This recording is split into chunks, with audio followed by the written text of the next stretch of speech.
નમસ્કાર મિત્રો, સ્વાગત છે તમારું અમારી ચેનલ પર એક નવા વિડીયોમાં। જો તમારા લગ્ન ન થતા હોય, આવનારી જયા એકાદશીના દિવસોમાં આ 4 કપૂરનો ઉપાય કરી લેશો તો મિત્રો અવશ્ય તમારા લગ્ન પાક્કા થઈ જશે। મિત્રો, આ ઉપાય એવો મહાન છે કે જો તમે કોઈ પણ એકાદશીના દિવસે આ 4 કપૂરનો ઉપાય કરી લો છો તો મિત્રો તમારા માટે અવશ્ય એક સારું માંગવું આવી શકે છે। મિત્રો, એવું જ નથી કે આ ઉપાય તમારે માત્ર જયા એકાદશીના દિવસે જ કરવો જોઈએ, પરંતુ તમે વર્ષમાં 24 એકાદશી આવે છે એ એકાદશીમાંથી તમે કોઈ પણ એકાદશીના દિવસે આ 4 કપૂરનો મહાન ઉપાય છે તે તમે પૂરી શ્રદ્ધાથી કરી શકો છો। આથી જો એવા મા બાપ કોઈ હોય કે જેને પોતાના છોકરા કે છોકરીના સંબંધની ચિંતા હોય કે જો તેના દીકરા કે દીકરી માટે કોઈ સારું એવું માંગવું આવતું ન હોય તો તેવા માતા પિતાએ હવે ચિંતા કરવાની કોઈ જરૂર નથી।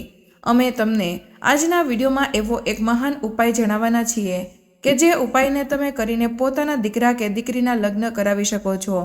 જો તેની ઉપર કોઈ કુંડળી દોષ હશે કે જેના લીધે તેના માટે કોઈ સારું એવું માંગવું આવતું ન હોય તો મિત્રો આજે અમે તમને આ 4 કપૂરના ઉપાય જણાવીએ છીએ એ તમારે અવશ્ય એકાદશીના દિવસે કરી લેવો જોઈએ કે જેથી કરીને તેના લગ્ન થવાના અંજળ બની શકે। તો મિત્રો, વિડીયોમાં આગળ વધતા પહેલા જો તમે ઈચ્છતા હોય કે લક્ષ્મી માતાની કૃપા તમારા ઉપર સદા બની રહે તો વિડીયોને લાઇક કરી અને કમેન્ટમાં જય માં લક્ષ્મી જરૂરથી લખી દેજો। મિત્રો, આપણા હિન્દુ ધર્મશાસ્ત્રમાં લગ્ન સંબંધનું બહુ જ મહત્વ હોય છે। દરેક વ્યક્તિ છે એ લગ્ન સંબંધમાં જોડાય છે। અમુક એવી વ્યક્તિ પણ હોય છે કે જે વહેલા લગ્ન સંબંધમાં આવે છે, અથવા તો અમુક એવા પણ વ્યક્તિ હોય છે કે જેને લગ્ન થવામાં બહુ બાધા આડે આવતી હોય છે। તો મિત્રો, આનું કારણ શું હોઈ શકે છે? મિત્રો, આનું કારણ એ હોઈ શકે છે કે તે વ્યક્તિની કુંડળીમાં રહેલા દોષો જેવા કે બંધન દોષ, નજર દોષ અથવા તો કુંડળી દોષ તેના લગ્ન થવામાં બાધા આડે લાવતા હોય છે। તો મિત્રો, તેના માટે તમે શું કરી શકો છો? મિત્રો, તમારે હવે ચિંતા કરવાની કોઈ જરૂર નથી। આજે અમે તમને એવો એક મહાન ઉપાય જણાવીએ છીએ કે જે ઉપાયને કરીને તમે પોતાનું જીવન છે એક સારા વ્યક્તિ સાથે જીવી શકશો।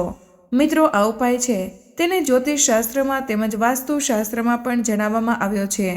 આથી જ જો તમે આ ઉપાય એકવાર કરી લેશો તો મિત્રો અવશ્ય તમારું સપનું છે એ સાકાર થશે। મિત્રો, આજના વિડીયોમાં અમે તમને જે પણ ઉપાય જણાવીશું તે ઉપાય સાવ સરળ છે અને આ ઉપાય એટલો બધો ચમત્કારી છે કે તમને અવશ્ય ફળ આપશે। આથી જ મિત્રો, ઉપાય તમારે પોતાના ઘરે રહીને જ કરવાનો છે, તમારે બહાર જવાની કોઈ જરૂર નથી। મિત્રો, આ ઉપાય જો બાળકો પોતાના માટે કરવા માંગે છે તો તે પોતે પણ કરી શકે છે, અને જો છોકરો કે છોકરી પોતે આ ઉપાય ન કરી શકે તો આવી પણ પરિસ્થિતિમાં તે છોકરા કે છોકરીના મા બાપ પણ તેના માટે આ ઉપાય કરી શકે છે। મિત્રો, ઘણીવાર એવું થતું હોય છે કે તમારા દીકરા કે દીકરી જો તે બહુ જ સારા હોય છે અથવા તો તે સારી નોકરી પણ કરતા હોય છે અથવા તો તે પોતે એવો સારો એવો ધંધો પણ કરતા હોય છે અને ભગવાનની કૃપાથી તમારા જીવનમાં ઘણી બધી સુખ સમૃદ્ધિ હોય, પરંતુ મિત્રો આટલું બધું હોવા છતાં પણ તમારા લગ્ન થવામાં બહુ જ બાધા આડે આવતી હોય। તેમજ અમુકવાર એવું પણ બનતું હોય છે કે જો તે છોકરા કે છોકરી માટે માંગવું તો આવતું હોય છે પરંતુ તે વાત આગળ ચાલતી નથી હોતી, અથવા તો અમુક એવા પણ છોકરા કે છોકરી જેના વચ્ચે અમુક એવા અનબનાવ બને છે કે જેના લીધે વાત ત્યાં જ અટકી જતી હોય છે અને અમુકવાર ઘણા બધા માંગા આવે છે, વાતો પણ ચાલે છે પણ તે સંબંધ આગળ વધી શકતો નથી। તો આવું શા કારણે બનતું હોય છે? તે છોકરા કે છોકરીને જન્મ કુંડળીનો સપ્તમ ભાવ સ્વામી છે એ બીજા ગ્રહોમાં પ્રભાવમાં આવી જાય તો મિત્રો આ પ્રકારની પરિસ્થિતિ છે એ બનતી હોય છે। તો મિત્રો, આવી પરિસ્થિતિમાં છોકરા કે છોકરી હેરાન તો થતા હોય છે, પરંતુ તેની સાથે તેના મા બાપની પણ ચિંતા વધતી જતી હોય છે। તો મિત્રો, જુઓ તમારી સાથે આવી જ પરિસ્થિતિ હોય તો હવે તમારે ચિંતા કરવાની કોઈ જરૂર નથી। આજના વિડીયોમાં અમે તમને જે ઉપાય જણાવીએ છીએ તે ઉપાય સાવ સરળ જ છે, આથી જ તેને તમે ધ્યાનથી સાંભળી લેજો। મિત્રો, આ ઉપાયમાં આગળ વધતા પહેલાં જો તમે આ વિડીયોને હજુ સુધી લાઇક ન કર્યો હોય તો આ વિડીયોને લાઇક કરી દેજો અને અમારી ચેનલ નેવિકા સ્ટોરીને સબસ્ક્રાઇબ ન કરી હોય તો સબસ્ક્રાઇબ કરી દેજો કે જેથી કરીને આવા જ વિડીયો તમને મળતા રહે। તો મિત્રો, આ વખતે 8 ફેબ્રુઆરીના દિવસે જયા એકાદશી આવી રહી છે અને તે દિવસે મિત્રો શનિવાર છે, તો આ એક બહુ જ મોટો સંયોગ કહેવાય છે કે જો શનિવારના દિવસે એકાદશી આવે તો તો મિત્રો એ દિવસે તમે કોઈ પણ ઉપાય કરો છો તેનું ફળ તમને અવશ્ય પ્રાપ્ત થઈ શકે છે। મિત્રો એવું જ નહીં કે તમારે આ ઉપાય માત્ર જયા એકાદશીના દિવસે જ કરવો જોઈએ, પરંતુ મિત્રો તમે વર્ષમાં આવનારી બધી જ એકાદશીના દિવસે આ ઉપાય છે કરી શકો છો અને તમે પોતાના મનપસંદ સાથીને પસંદ કરી શકો છો। મિત્રો એકાદશીના દિવસે ભગવાન શ્રી કૃષ્ણ તેમજ ભગવાન વિષ્ણુ અને ભગવાન શ્રીમન નારાયણની વિશેષ કૃપા આપણી પૃથ્વી પર રહે છે। આથી જ જો તમે આવી કૃપામાં આ એક નાનો એવો ઉપાય કરી લો છો તો મિત્રો તમને એનું ફળ જલ્દી જ મળી શકે છે। તો મિત્રો આવો હવે આપણે આ ઉપાય વિશે આગળ વધીએ અને તમારા ઉપાય કઈ રીતે કરવાનો છે, ક્યારે કરવાનો છે તેના વિશે વાત કરીએ। તો મિત્રો તમે આ ઉપાય જ્યારે પણ પોતાના દેવી દેવતાઓની પૂજા આરાધનામાં કરો છો ત્યારે તમારે આ ઉપાય કરવાનો છે। એટલે કે મિત્રો જ્યારે પણ તમે દીવા કરો છો ત્યારે તમારે આ ઉપાય કરવાનો છે। દીવાબત્તી કરવાના બે સમય હોય છે, એક સવારે હોય છે અને એક સાંજનો હોય છે, પરંતુ મિત્રો તમારે આ ઉપાય સવારે કરવાનો છે અથવા તો સાંજના સમયે કરવાનો છે। તો મિત્રો સૌપ્રથમ તમારે આ ઉપાય કરવા માટે પોતાના મંદિરની સામે બેસી જવાનું છે અને એક શુદ્ધ ઘીનો દીવો કરીને તૈયાર રાખવાનો છે। અને મિત્રો સૌપ્રથમ તમારે ગણપતિ દાદાને પ્રાર્થના કરવાની છે કે મારા દીકરા કે દીકરીના વિવાહ થાય એવા તમે યોગ બનાવો। તમારે આ રીતે પોતાની મનોકામના ગણપતિ દાદાને કહેવાની છે, તેમજ સાથે એવું કહેવાનું છે કે હે ગણપતિ દાદા, આજે હું મારા દીકરા કે દીકરીના લગ્ન જલ્દી થઈ શકે તેના માટે આ ઉપાય પૂરી શ્રદ્ધાથી કરું છું। આથી જ તમે કૃપા કરીને અમને સફળતા અપાવો। અને આ પ્રકારે જ મિત્રો તમારે ગણપતિ દાદાને પ્રાર્થના કરી લેવાની છે। આના પછી તમારે વિષ્ણુ ભગવાનને આ પ્રકારે પ્રાર્થના કરી લેવાની છે। જો તમે પોતે જ આ ઉપાય કરતા હોય તો તમારે પોતાના લગ્ન માટે પણ આ રીતે જ પોતાની મનોકામનાની સાથે પ્રાર્થના કરવાની છે। અને પછી મિત્રો તમારે એક માટીનો દીવો પણ લેવાનો છે અને એ દીવાની અંદર તમારે 4 કપૂર મૂકી દેવાના છે। ત્યારબાદ મિત્રો તમારે તે કપૂરની ઉપર 4 મરીના દાણા મૂકી દેવાના છે અને ત્યાર પછી તમારે માટીનો દીવો છે કે જેમાં તમે 4 કપૂર અને મરીના દાણા જે દીવામાં મૂકેલા છે તે દીવાને લઈને મિત્રો તમે જેના માટે આ ઉપાય કરતા હોય, એટલે કે છોકરા કે છોકરી માટે જેની પણ માટે આ ઉપાય કરતા હોય તો તેના માથેથી તમારે આ માટીનો દીવો 7 વાર ઉતારી લેવાનો છે। ક્યારેક એવું પણ બનતું હોય છે કે ક્યારેક છોકરો કે છોકરી હાજર નથી હોતા, તો મિત્રો આવી પરિસ્થિતિમાં તમે શું કરી શકશો? તો મિત્રો જુઓ, તમારા છોકરો કે છોકરી આ ઉપાય કરતી વખતે ઘરમાં હાજર ન હોય તો તમે તેના ફોટા ઉપરથી પણ આ દીવોને 7 વાર ઉતારી શકો છો। અને તેનો ફોટો પણ ન હોય તો મિત્રો તમે શું કરી શકો છો? જો ફોટો પણ ઉપલબ્ધ ન હોય તો તમારે પોતાના છોકરા કે છોકરીના મનમાં જ યાદ કરવાના છે અને તેનું નામ લઈને તમારે 7 વાર આ માટીનો દીવો એમ જ ઉતારી લેવાનો છે। મિત્રો આ વાત છે પૂરી શ્રદ્ધાની હોય છે। જો છોકરો કે છોકરી હાજર હોય અને ત્યારે તમે ઉપાય કરો છો તો પણ એટલો જ કારગર સાબિત થાય છે, અને જો છોકરો કે છોકરી ન હોય અને તમે તેનું મનમાં સ્મરણ કરીને આ માટીનો દીવો ઉતારો છો તો પણ તમને એટલું જ ફળ મળે છે। સાથે જ મિત્રો તમારે પૂરી શ્રદ્ધાની સાથે આ ઉપાય કરવાનો છે। ક્યારેક મિત્રો દવા અને દુવા બંને કામ કરી જતી હોય છે, આથી જ તમારે આ પ્રકારે પૂરી શ્રદ્ધાથી આ ઉપાય કરવાનો છે। મિત્રો તમે 7 વાર આ દીવો ઉપરથી ઉતારી લો છો પછી મિત્રો તમારે પોતાના ઘરની અગાસી ઉપર જવાનું છે।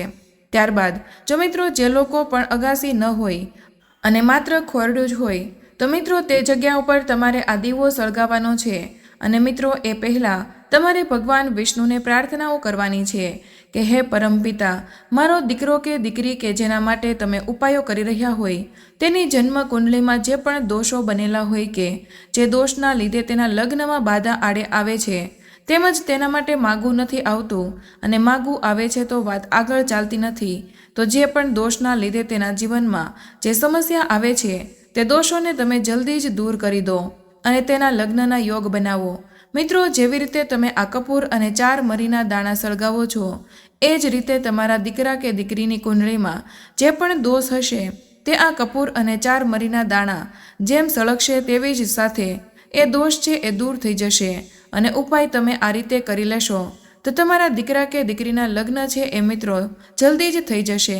તો મિત્રો આ પ્રકારે જો તમે આ 4 કપૂર અને 4 મરીના દાણાનો ઉપાય પૂરી શ્રદ્ધાથી કરી લેશો તો મિત્રો તમારા દીકરા કે દીકરીના લગ્ન યોગ છે એ જલ્દી જ બની શકે છે. જો તેના માટે કોઈ સારું એવું માંગુ નહીં આવતો હોય તો મિત્રો તેના માટે માંગુ પણ આવી જશે. અને એવા દીકરા કે દીકરી કે જેની ઉંમર થઈ ગઈ હોય તો તે લોકોએ પણ આ ઉપાય છે તે અવશ્ય કરી લેવો જોઈએ. કે જેના કુંડળીમાં જે પણ કુંડળી દોષ, બંધન દોષ, નજર દોષ હશે તો તે જડમૂળથી સમાપ્ત થઈ જશે અને તેના માટે એક મનપસંદ જીવનસાથી આવી શકે છે કે જેની સાથે તે સારું એવું જીવન જીવી શકશે. તો મિત્રો તમારે આ 4 કપૂર અને 4 મરીના દાણાનો ઉપાય છે એ એકાદશીના દિવસે અવશ્ય કરી લેવો જોઈએ કે ભગવાન કૃષ્ણ તેમજ ભગવાન વિષ્ણુ અને લક્ષ્મી માતાની કૃપાથી તમારા લગ્ન માટેના યોગ છે એ જલ્દી જ બની શકે છે. તેમજ મિત્રો હવે આપણે લગ્ન માટેના અમુક વિશેષ ઉપાયો વિશે વાત કરીએ. તો મિત્રો જો તમારા માતા પિતા તમારા લગ્નને લઈને ચિંતિત છે તો અમે અહીં કેટલાક એવા ઉપાયો જણાવી રહ્યા છીએ જેને તમે અજમાવશો તો લગ્નમાં આવતા વિઘ્ન દૂર થશે અને શીઘ્ર વિવાહમાં યોગ બનશે. મિત્રો જો તમારા માતા પિતા તમારા લગ્નને લઈને ચિંતિત છે તો અમે અહીં કેટલીક એવી યુક્તિઓ જણાવી રહ્યા છીએ જેને તમે અજમાવશો તો લગ્નમાં આવતા વિઘ્ન દૂર થશે અને શીઘ્ર વિવાહના યોગ બનશે. તો મિત્રો જ્યારે સંતાન લગ્ન કરવા યોગ્ય બને છે ત્યારે માતા પિતા તેમના લગ્નની ચિંતા કરવા લાગે છે. ક્યારેક બધું બરાબર હોય તો પણ લગ્નમાં વિલંબ થાય છે. જ્યોતિષશાસ્ત્ર અનુસાર કેટલીક વાર કુંડળીમાં ખામીના કારણે લગ્નમાં મુશ્કેલી આવે છે. નબળા ગ્રહોને કારણે લગ્ન જીવનમાં હંમેશા કેટલીક અડચણો આવે છે. આવી સ્થિતિમાં લગ્નમાં કોઈ અડચણો ન આવે તે માટે કેટલાક જ્યોતિષી ઉપાય છે. તો મિત્રો જ્યારે પણ લગ્નના પ્રસ્તાવ માટે જાઓ ત્યારે જતી વખતે થોડો ગોળ ખાઓ અને પાણી પીવો. આનાથી તમને ઘણા ફાયદા જોવા મળશે. તેમજ મિત્રો દરરોજ સવારે સ્નાન કર્યા પછી બ્રહ્મ મુહૂર્તમાં ઓમ સૂર્યાય નમઃ મંત્રનો જાપ કરતા વખતે સૂર્યને જળ અર્પણ કરજો. આનાથી લગ્નના યોગ જલ્દી જ બને છે. તેમજ જ્યારે દુલ્હન મહેંદી લગાવતી હોય ત્યારે તેની મહેંદીમાંથી પણ જો યુવતી મહેંદી લગાવે તો તેમના લગ્નનો માર્ગ પણ જલ્દી ખુલી જતો હોય છે. તેમજ મિત્રો જ્યારે પણ તમે સ્નાન કરો ત્યારે નહાવાના પાણીમાં 1 ચપટી હળદર નાખીને સ્નાન કરો. આ પ્રયોગ રોજ કરવાથી લગ્નના યોગ બને છે. તેમજ મિત્રો ભગવાન શિવ અને માતા પાર્વતીની એક સાથે પૂજા કરો. શિવલિંગ પર કુમકુમ સાથે કાચું દૂધ ચડાવો. આનાથી લગ્ન થવામાં જે પણ બાધા આડે આવતી હશે તે દૂર થઈ જશે. તેમજ તમારા માટે સારું એવું માંગુ આવશે. તેમજ તાંબાનો ચોરસ આકારનો ટુકડો લો અને તેને જમીનમાં દાટી દો. આમ કરવાથી સૂર્યગ્રહમાં આવનારી બાધાઓ દૂર થશે અને જલ્દી જ લગ્નના થવાના યોગ બનશે. તેમજ ગુરુવારે 2 લોટના પેડામાં થોડા હળદર લગાવો. તેની સાથે થોડો ગોળ અને ભીની ચણાની દાળ લઈને ગાયને અર્પણ કરો. તેમજ મિત્રો જ્યાં પણ તમે સૂતા હોય તે પલંગની નીચે લોખંડની કોઈ વસ્તુ કે કચરો ન રાખો. આ લગ્નમાં અવરોધો ઊભા કરે છે અને તમારા લગ્ન થવામાં બાધા આડે આવે છે. તેમજ મિત્રો સોમવારે 1200 ગ્રામ ચણાની દાળ અને 1.5 લીટર દૂધનું દાન કરવું જોઈએ. દર સોમવારે જ્યાં સુધી લગ્ન ન થઈ જાય ત્યાં સુધી આ પ્રયોગ કરતા રહેજો. તેમજ ભગવાન શિવની પૂજા કરો અને ભગવાન શિવના ફોટા અથવા તો મૂર્તિની સામે 15 નાળિયેર રાખો.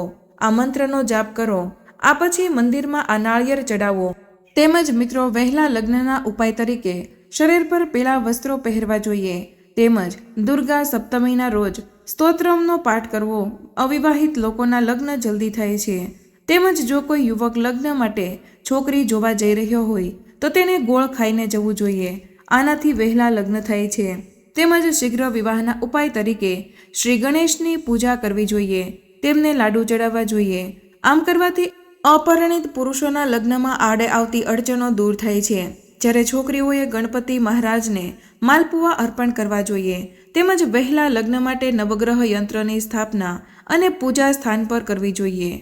તેમજ દર ગુરુવારે પાણીમાં 1 ચપટી હળદર નાખીને સ્નાન કરો. જેના કારણે જલ્દી લગ્ન થવાની શક્યતાઓ ઊભી થાય છે. ભોજનમાં કેસરનું સેવન કરવું જોઈએ. આમ કરવાથી વહેલા લગ્નની શક્યતાઓ રહે છે. તમારા કરતાં મોટી ઉંમરના લોકોને હંમેશા માન આપો. આમ કરવાથી તેમના આશીર્વાદ પ્રાપ્ત થાય છે. તેમજ ગુરુવારે કેળાના ઝાડની સામે શુદ્ધ ઘીનો દીવો પ્રગટાવો અને ગુરુના 108 નામનો જાપ કરો. આમ કરવાથી લગ્ન શીઘ્ર થાય છે. પાણીમાં એલચી નાખીને ઉકાળો પછી આ નહાવાના પાણીમાં મિક્સ કરો. આ પછી આ પાણીથી સ્નાન કરજો. આ ઉપાયથી શુક્રના દોષોને દૂર કરી શકાય છે. તેમજ મિત્રો, ગુરુવારે ગાયને થોડી હળદર, થોડો ગોળ, ચણાની દાળ ખવડાવજો, જેના કારણે લગ્નનો યોગ જલ્દી બને છે. તેમજ લગ્ન કરવા ઈચ્છુક યુવતીઓએ ગુરુવારે હળદરનો એક ગઠ્ઠો પીળા કપડામાં લપેટીને તકિયા નીચે રાખવો જોઈએ. આમ કરવાથી હાથ જલ્દી પીળા થવાની શુભ યોગ બને છે. તેમજ મિત્રો, જે યુવતીઓના લગ્નમાં વિલંબ થઈ રહ્યો હોય તેમણે કોઈ પણ મંદિરમાં માટીના ઘડાને મશરૂમ્સ ભરેલી દાન કરો. આથી યુવતીના જલ્દી જ લગ્ન થશે. શુક્રવારે સૂર્યાસ્ત પહેલા લગ્ન માટે ભગવાનને પ્રાર્થના કરો અને નાહવાના પાણીમાં ચપટી હળદર નાખીને સ્નાન કરજો. તો મિત્રો, આજનો વિડીયો અહીં પૂર્ણ કરીએ છીએ. તો મિત્રો, તમને અમારી આ માહિતી કેવી લાગી તે કમેન્ટમાં જરૂર જણાવજો. પસંદ આવી હોય તો લાઈક અને તમારા મિત્રો સાથે શેર કરજો. ચેનલ પર નવા હોય તો ચેનલને સબસ્ક્રાઇબ કરવાનું ભૂલશો નહીં.